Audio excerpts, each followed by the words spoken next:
Lamar Jackson versus CJ Stroud, Texans versus Ravens, and some things we might not be talking about enough. Holy crap, it is game week. Let's talk about it in the locker room.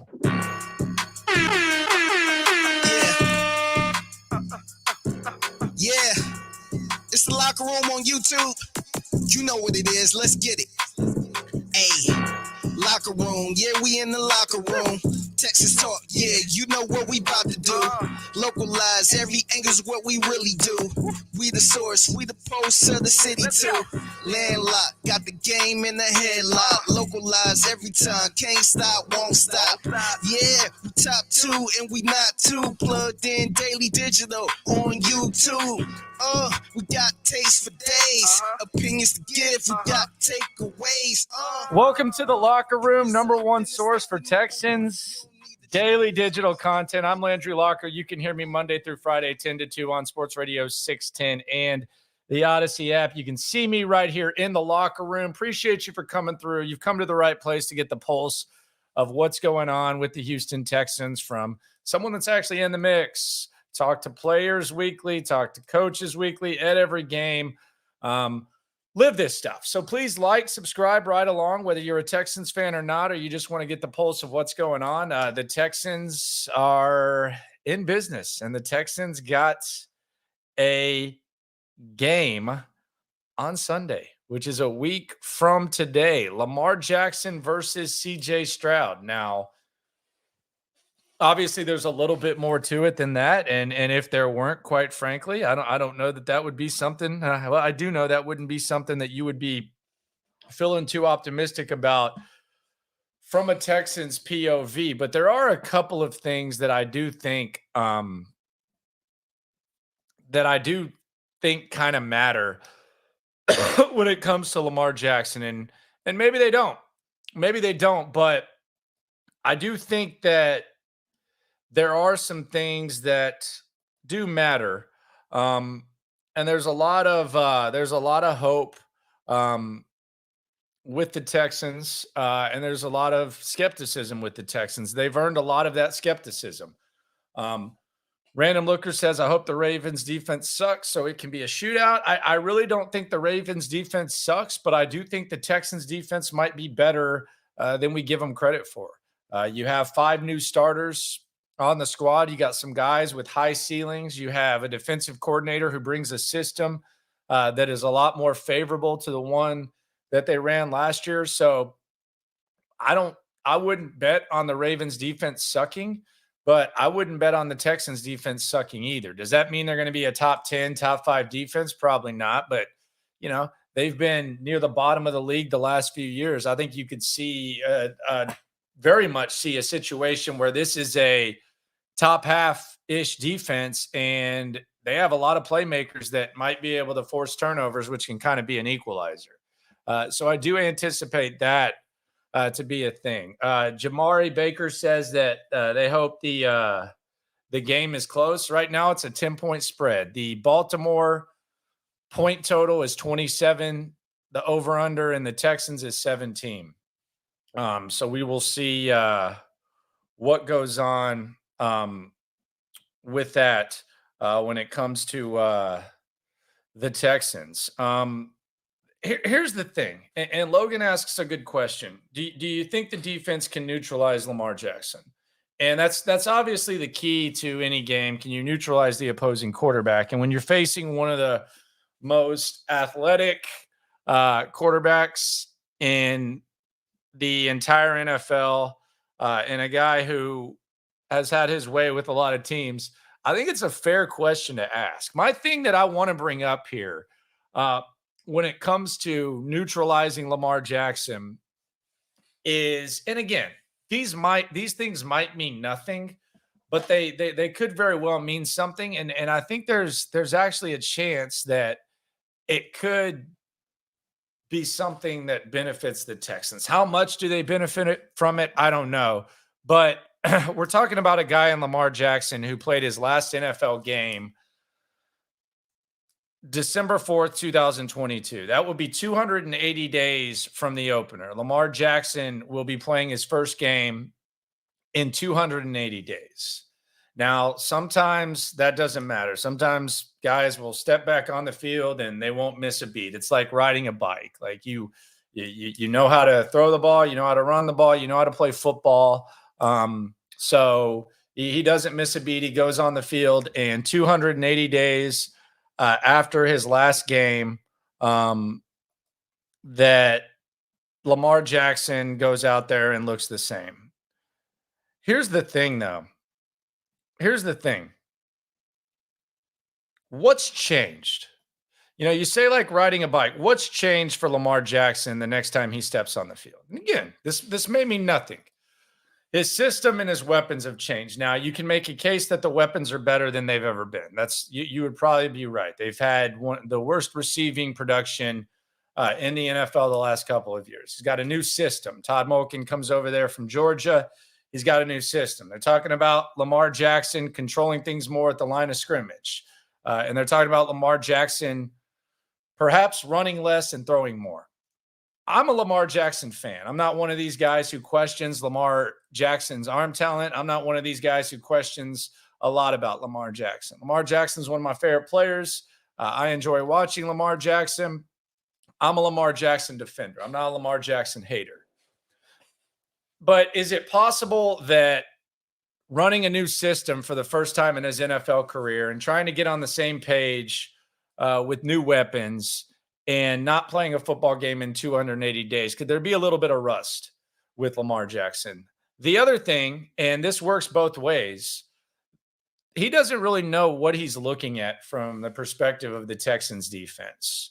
He doesn't know what Will Anderson can do. He doesn't know what a lot of these other guys can do. And you can't really watch much tape from DeMeco Ryans in San Francisco and the Texans last year and really know what you're doing. So I don't even know where you start. I know they're smarter than me. They'll figure some stuff out. They'll probably watch some of the preseason and some of CJ's tendencies on the defensive side. And they'll have to figure that out on the defensive side. But on the offensive side, what are you really watching?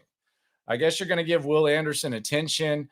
I don't think you can really judge Derek Stingley based on last year. It's not the same system. So there's going to be a little bit more man. So it's kind of a hard study for Lamar Jackson as well, because it is week one.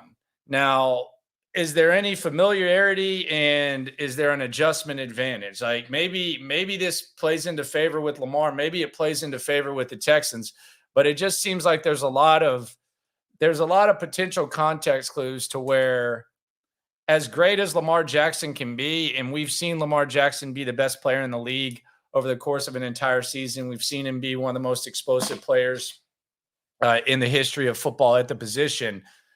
If you're telling Lamar Jackson not to run as much, is there a chance that that's stupid? Like, is there a chance, like you've seen teams, implement new systems and it takes a couple of weeks for the offensive coordinator to adjust, or you're throwing to new weapons. It takes a while to get on the same page. Like Lamar Jackson was playing football in the NFL for half a decade one way. And I know that one way, maybe there's a shelf life. Maybe eventually, Greg Roman became a guy who was unable to adapt. Maybe the system needed to be changed. Maybe it's needed to be tweaked. That's fine. But it's still the only way that Lamar Jackson has played football.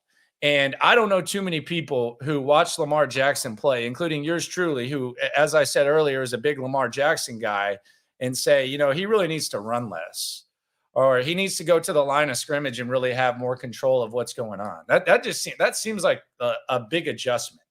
I don't know. Maybe Baltimore just hits the ground running and they're able to take advantage of the Texans. Lamar Jackson is great. There's a chance. There's a reason it's a 10-point line. There's a reason the over-under for their point total is 27, which is near the highest average that a defense gave up last season, the worst defenses in the league. Who knows? But there is definitely a new system, new weapons, and it's been a while since Lamar has played. It is the Locker Room, number one source for Texans daily digital content. I'm Landry Locker. We're talking about Lamar Jackson, CJ Stroud, all the stuff heading into the game in a week. Please go back and subscribe right along, get your comments in, and we will go through them. JR, respect to you. Appreciate you for for coming through. Rick says Lamar's arm is suspect. I don't think his arm is suspect. I think Lamar Jackson has elite arm talent. I just think that the legs allow him to do things with his arm. I am very intrigued. Maybe they're lying. Maybe we're going to see Lamar Jackson run. If Lamar Jackson's going to be looking to throw, I just find that to be a little bit wild.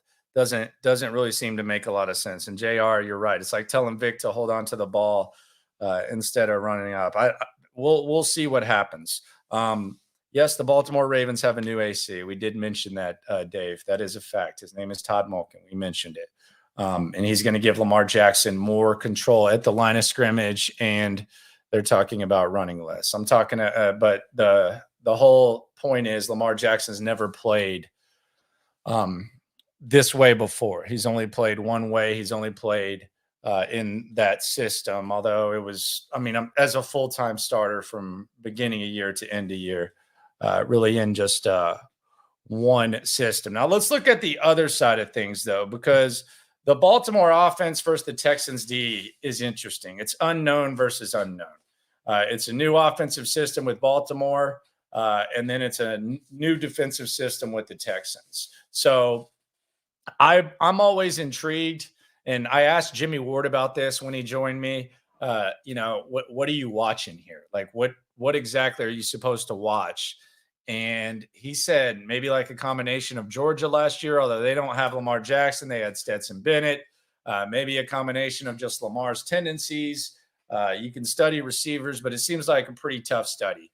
Baltimore, I'm assuming they put in the tape of the Texans in the preseason, and they really just focus on the players, and maybe they have an idea of what the philosophies will be with DeMeco Ryans. So it's kind of a mystery study both ways. As far as the Texans offense, this is an advantage for the Texans offense. A lot of this is kind of how could it play out? What with the Baltimore offense versus the Texans defense, like how do you figure it out? What Baltimore's defense is if you're Bobby Slowick. So from like a preparation study standpoint, which might not mean everything, especially since we don't know about Bobby Slowick, this is an advantage because we know what Baltimore's defense is going to be, which is very good. They actually played a lot better than their record showed last year. The quarterback play just completely plummeted after Lamar left. But you have Baltimore's D versus the Texans offense, which they really didn't show a lot in the preseason, and I don't think they've shown 1/100th of what they're going to try to show and what they're going to try to do when they actually take the field against Baltimore. So from an attack standpoint, now this might not mean anything, especially with what the Texans got going on with the interior offensive line, which a few of you have mentioned. The Texans offense versus the Baltimore defense. This is from like a preparation standpoint. This is an advantage for the Texans because Baltimore is going to be running it back with what they had last year.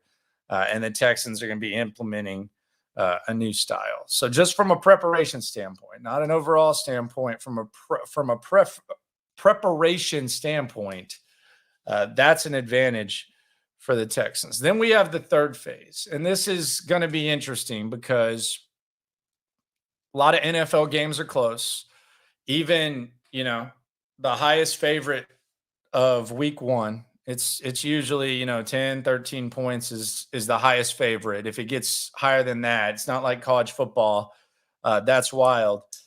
The third phase, special teams could come into play. John Harbaugh is a special teams coach. Baltimore is always at the top of special teams. The Texans actually last year were top 3 in DVOA. Some writers have even put them, at the top. Now, you're going to be without your punter in Cam Johnston, who's been one of the, top 10-ish punters, at times better in the NFL. You're going to be without him. You got the same kicker, and kickoffs probably aren't going to matter as much. You're going to have Tank Dell returning punts. But as far as special teams, it doesn't get much better than this matchup. That's the one thing that the Texans have been elite at the last couple of years have been special teams, but they're not going to have their punter. So you will see. You will see how that goes. I would think that they are going to spy Lamar Jackson. I don't think that's going to be a problem at all. We have a couple of virgins as well with the Texans, which this is going to be kind of a learning experience. You have a first-time head coach in D'Amico Ryans. This is going to be the first time that he has to balance head coaching responsibilities with defensive responsibilities. We've seen times where he's called the defense. We've seen times where Matt Burke has called the defense over the course of the offseason and training camp. How's he going to balance that? How's he going to handle challenges? Was preseason a little bit looser, because probably would have liked to have seen him call a timeout in preseason game 2 when CJ got down to the 1 yard line and they ended up taking the penalty. How's he going to handle that? Could be some growing pains there. How's he going to handle balancing the defense? CJ Stroud, how's he going to handle the pressure? How's he going to handle his first NFL experience? Kind of seems inevitable that a rookie quarterback has some sort of struggles, and then a first-time offensive coordinator in Bobby Slowick. It's easy to praise Bobby Slowick based on interviews. And by the way, Bobby's going to speak on, I think, Thursday, and CJ's going to speak on Wednesday. So we'll hear CJ Stroud. He'll be live on In the Loop on Sports Radio 610 on the Odyssey app. So download that. We'll hear from CJ, and then we'll hear from Slowick on Thursday. But you got guys that are, the 3 of the most difficult things to do and 3 of the most important positions.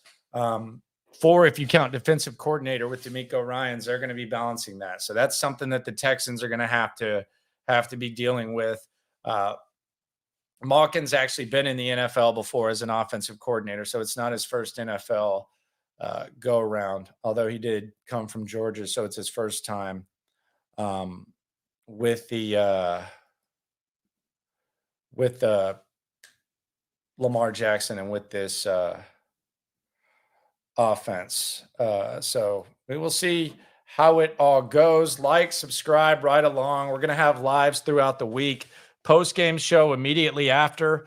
For road games, we're going to be live right after the game.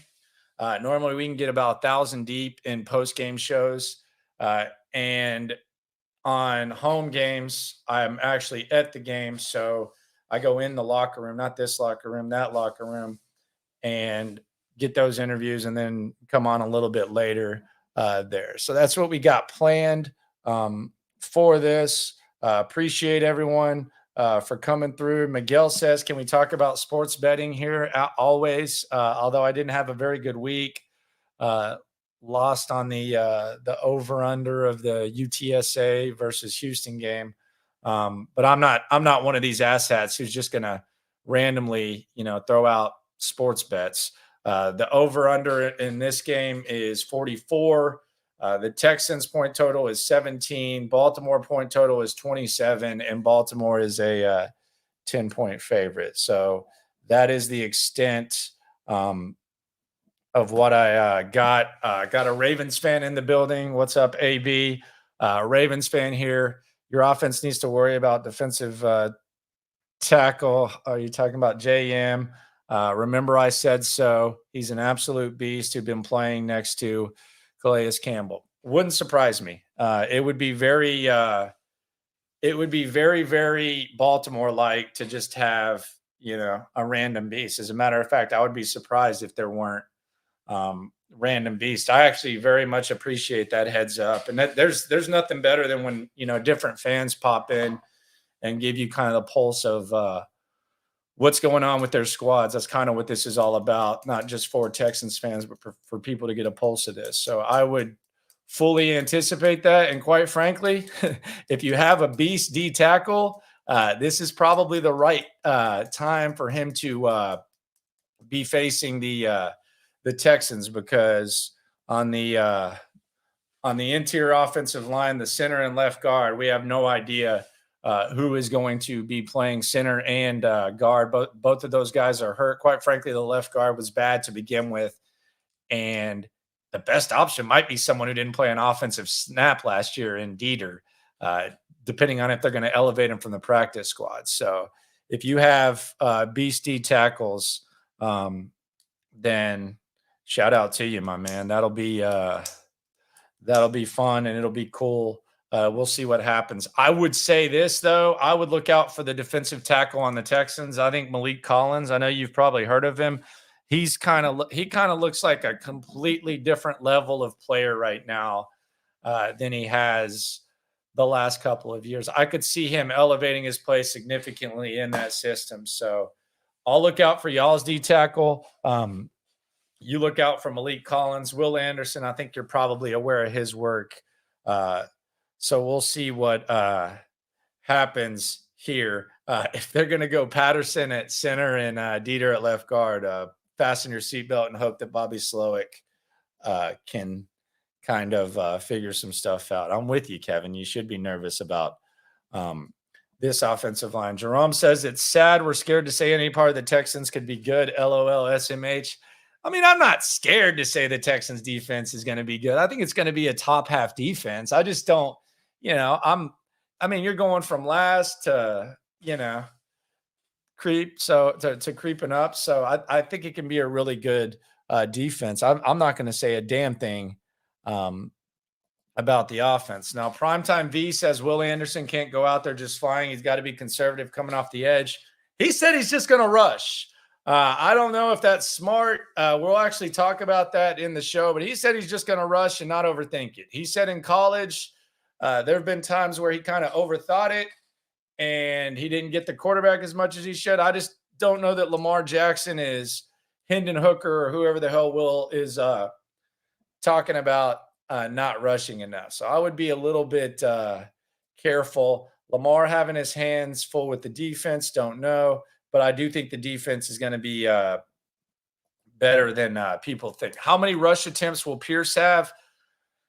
I don't know. I'm really interested to see how they split that up. I would anticipate it's in the 20 range. I think they're going to try to run the ball. The question is, can you run the ball behind this interior offensive line? Do you get creative? I don't know. I could see a decent split between him and Singletary, but we will see. Top 10, top 15 should be the floor of this year's realistic top aspirations for the defense. So you're expecting big things from the defense. Hope you're right. Cannot wait for this. Appreciate everyone for coming through. Just a little brief preview. I know a lot of you are off tomorrow. Enjoy the hell out of that.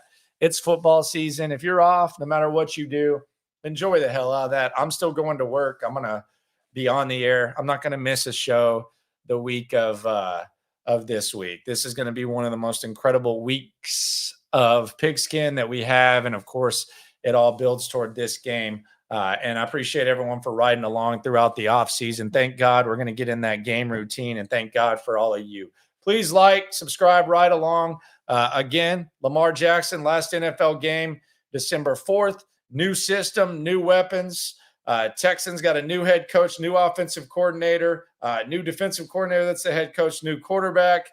So there's a lot of new things. But no matter what happens when it comes to this Texans stuff, we are all in this together. Appreciate you for coming through. Let's enjoy this week. Do what you got to do. Enjoy it. Let's go. And we not too plugged in, daily digital on YouTube. We got taste for days, opinions to give. We got takeaways.